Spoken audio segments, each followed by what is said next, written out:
दिल का टूटना या वो जो एक जज्बाती तकलीफ होती है ना, हम सब कभी ना कभी इससे गुजरते हैं। तो आज हम यास्मीन मुजाहिद की किताब रिक्लेम योर हार्ट यानी अपना दिल वापस लो के कुछ बहुत ही गहरे ख्यालात पर बात करेंगे। ये किताब हमें सिखाती है कि इस दर्द की असल जड़ क्या है और सबसे अहम, इससे हकीकी आज़ादी कैसे हासिल की जाए। तो चलिए इसके मरकजी ख्यालात को समझने की कोशिश करते हैं। ये सारी बात एक बहुत ही सादा लेकिन गहरे सवाल से शुरू होती है जो मुसन्निफा ने 17 साल की उम्र में खुद से पूछा था। लोगों को अलग क्यों होना पड़ता है? ये एक ऐसा सवाल है जो शायद हम सबके जहन में कभी ना कभी जरूर उठता है, और यही सवाल इस किताब के मरकजी ख्याल की बुनियाद बनता है, यानी हमारा लगाव और उससे जुड़ा हुआ दर्द। किताब में एक बहुत खूबसूरत मिसाल दी गई है कि हमारा दिल जो है ना, वो एक शीशे के गुलदान की तरह है। बहुत कीमती, बहुत खूबसूरत, लेकिन उतना ही नाजुक भी। और उसकी सलामती का इन्हिसार सिर्फ एक ही चीज़ पर होता है कि उसे रखा कहाँ गया है। तो आइए सबसे पहले इस दर्द भरे लगाव को समझते हैं जिसे हम सब अपनी ज़िंदगी में महसूस करते हैं। आखिर हमारी इस जज्बाती कमज़ोरी की जड़ है क्या? मुसन्निफा बताती हैं कि वो अपने इर्द गिर्द की हर चीज़ से कितनी शिद्दत से जुड़ गई थीं, लोगों से, जगहों से, यादों से, यहाँ तक कि अपने काम के नताइज से भी। और ये एक बहुत जाना पहचाना एहसास है ना? जब हमारी खुशी और हमारा सुकून बैरूनी चीज़ों पर मुनस्सिर हो जाता है। और जब ऐसा लगाव होता है तो उसका नतीजा क्या निकलता है? वही जो इस गुलदान का मुकद्दर है। जब हम अपना दिल, अपनी जज्बाती सलामती ऐसी चीज़ों के हवाले कर देते हैं जो खुद ही नापायदार हैं, तो हम गोया उसे मेज़ के बिल्कुल किनारे पर रख देते हैं, जहां उसका टूटना तो फिर यकीनी है। लेकिन यहाँ कहानी में एक बहुत अहम मोड़ आता है। मुसन्नफा एक सवाल उठाती हैं, क्या वाकई दुनिया या दूसरे लोग हमारे दिल टूटने के जिम्मेदार हैं, या कहीं ऐसा तो नहीं कि हम मसले की असल जड़ को ही गलत समझ रहे हैं? और यही वो सबसे बुनियादी नुक्ता है जहां हमारी सोच में गलती है। हम अक्सर ही समझते हैं कि दुनिया ने हमें तोड़ा, हालात ने हमें तोड़ा, लेकिन हकीकत में दुनिया पर हमारा जो इन्हिसार है ना, वो हमें तोड़ता है। मसला बाहर नहीं है, मसला दुनिया में नहीं है, मसला तो हमारे अंदर है, हमारी इन गलत तवक्कुआत में है जो हमने दुनिया से लगा रखी हैं। ये मिसाल इस ख्याल को बिल्कुल साफ कर देती है। देखिए, जब गुलदान गिरता है तो हम कशिश शकल यानी ग्रेविटी को इल्ज़ाम नहीं देते। इसी तरह जब लोग या हालात हमें मायूस करते हैं तो कसूर उनका नहीं होता, कसूर हमारा है कि हमने उन पर वो बोझ डाला जिसे उठाने के लिए वो बने ही नहीं थे। तो सवाल यह है कि अगर हमें दुनिया पर इन्हिसार नहीं करना, तो फिर इसके साथ हमारा ताल्लुक कैसा होना चाहिए? इसके लिए किताब में एक और बहुत ताकतवर इस्तारा इस्तेमाल किया गया है जो सब कुछ वाज़े कर देता है। इस इस्तियारे में ये दुनिया एक बहुत बड़े वसी समंदर की तरह है।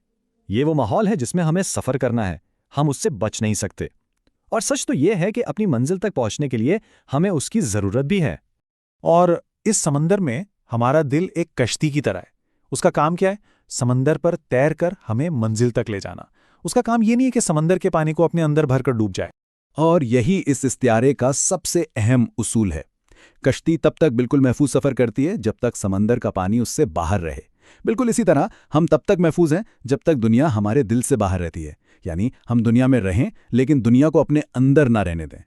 लेकिन सोचने की बात यह है कि होता क्या है जब समंदर कश्ती के अंदर आ जाए, जब दुनिया की मोहब्बत हमारे दिल पर कब्जा कर ले? नतीजा सिर्फ एक ही है, कश्ती डूब जाती है, हमारा दिल डूब जाता है, अपनी आज़ादी खो देता है और दुनिया का गुलाम बन जाता है। तो फिर सवाल ये है कि हम अपनी कश्ती को डूबने से बचाएं कैसे? इसका जवाब है दिल को खाली करने में, यानी एक रूहानी ला ताल्लुकी इख्तियार करना ताकि दुनिया दिल में दाखिल ही ना हो पाए। देखिए, उसूल बहुत सादा है। किसी भी बर्तन को भरने से पहले उसे खाली करना पड़ता है। इससे पहले कि हमारा दिल खुदा की मोहब्बत से भरे, उससे पहले इन तमाम झूठे सहारों और गैर ज़रूरी लगाव से पाक करना होगा जो हमने उसमें बसा रखें। और इसके लिए किताब एक अमली नक्शा देती है। इस्लाम के 5 सतून। पहला, शहादत, जो इस बात का ऐलान है कि हमारा इन्हिसार किसी फ़ानी चीज़ पर नहीं, सिर्फ और सिर्फ खुदा पर है। दूसरा, नमाज, जो दिन में 5 बार हमें दुनिया की भाग दौड़ से निकालकर असल मरकज़ की तरफ लौटाती है। फिर है ज़कात, जो हमें माल की मोहब्बत से आज़ाद करती है। रोज़ा, जो हमें जिस्मानी ख्वाहिशात पर काबू पाना सिखाता है। और आखिर में हज, जो हमें सब कुछ पीछे छोड़कर सिर्फ खुदा की तरफ सफ़र करने की सबसे बड़ी ट्रेनिंग देता है। अच्छा, अब हम किताब के सबसे गहरे और उम्मीद दिलाने वाले हिस्से की तरफ आते हैं। ये एक ऐसा ख्याल है जो हमारे दर्द को देखने का पूरा अंदाज बदल सकता है कि हमारा नुकसान, हमारा दुख दरअसल एक छुपा हुआ तोहफा भी हो सकता है। ये एक जुमला इस पूरे ख्याल का खुलासा है। خدا دینے کے لیے لیتا ہے۔ اس کا مطلب یہ نہیں کہ وہ ہمیں سزا دے رہا ہے، بلکہ شاید وہ ہمارے ہاتھوں کو خالی کر رہا ہے تاکہ وہ انہیں کسی بہتر، کسی بڑی چیز سے بھر سکے۔ دیکھیے، کبھی کبھی نقصان ایک انٹرونشن ہوتی ہے۔ جب ہم تحفہ دینے والے کو بھول کر صرف تحفے سے دل لگا لیتے ہیں، چاہے وہ دولت ہو، کوئی رشتہ ہو یا کوئی کامیابی، تو خدا کبھی کبھی اس تحفے کو ہٹا لیتا ہے۔ اس لیے نہیں کہ وہ ہم سے ناراض ہے، بلکہ اس لیے کہ وہ چاہتا ہے کہ ہماری توجہ واپس اس کی طرف ہو جائے جو تمام تحفوں کا اصل سرچشمہ ہے۔ اور تاریخ ایسی مثالوں سے بھری پڑی ہے۔ جو کچھ خدا کے لیے چھوڑا جاتا ہے یا کھو جاتا ہے، وہ اکثر بہتر شکل میں لٹا دیا جاتا ہے۔ لیکن یاد رہے، سب سے بڑا انعام وہ کھوئی ہوئی چیز نہیں ہوتی، سب سے بڑا انعام تو خود خدا کا قرب ہوتا ہے۔ تو اصل نقطہ یہی ہے، حتمی تبدیلی ماتی دنیا میں نہیں آتی، بلکہ ہمارے دل کے روحانی سمت میں آتی ہے۔ اصل کامیابی ایک ایسا دل حاصل کرنا ہے جو صرف اور صرف اپنے خالق پر بھروسہ کرتا ہے اور کسی پر نہیں۔ قرآن کی یہ آیت اس پورے سفر کا حاصل ہے۔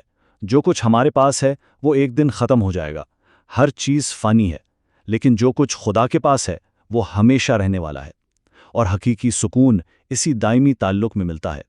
تو آخر میں یہ سوال ہمارے سوچنے کے لیے ہے، کیا ہو اگر حقیقی آزادی کچھ حاصل کرنے میں نہیں، بلکہ ہر اس چیز کو چھوڑ دینے کی رضامندی میں ہو جس نے ہمارے دل کو قید کر رکھا ہے؟